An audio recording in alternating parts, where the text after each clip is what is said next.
స్వయంభూ వరదరాజ స్వామి నెరచడం జరిగింది.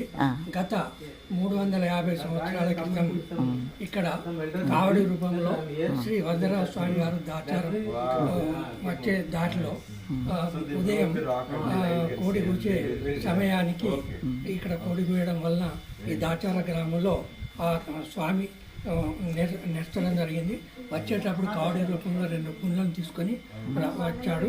ఆ తర్వాత ఇక్కడ దాచారంలో ఉన్న దేశ్ముఖ్ గారికి కలలో వచ్చి నేను స్వయంగా శ్రీ వరదరాజ స్వామిని ఇక్కడ నేర్చాను, మీరు వచ్చి చూడగలరని వారు చెప్పగానే వారు తెల్లవారి వచ్చి చూసేసరికి ఆ స్వామివారు ఉండడంతో వారు దాన్ని ఆ తర్వాత కొద్దిగా అభివృద్ధి చేసి ఆ తర్వాత మన శ్రీ పెరంబూదూర్ వంశపరపరమైన పెద్దమని అక్కడి నుంచి పేరంబూదూరు నుంచి అయ్యగారిగా దాచారానికి గ్రామానికి తీసుకువచ్చి వారి ద్వారా మనకు ఈ వరదరాజ స్వామికి రోజు పూజ కార్యక్రమాలు కైంకర్యాలు చేయడం జరిగింది. ఆ తర్వాత అదే విధంగా అనాయితీగా ఒక్కొక్కరు వంశపారంగా చేస్తూ ఈ గుడి ఇప్పటికీ కొద్దిగా అభివృద్ధి చెందుతూ వచ్చింది. జై శ్రీమన్నారాయణ. వరదరాజ స్వామి గోవింద గోవింద.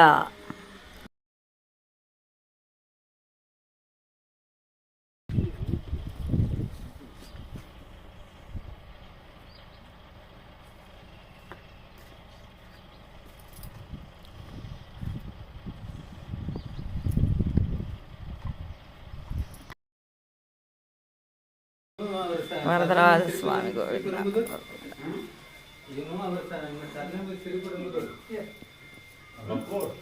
వరదరాజ స్వామి వెలిసిన దేవుడు దాచారం గ్రామంలో వెలిసిన వరదరాజ స్వామి దేవుడు.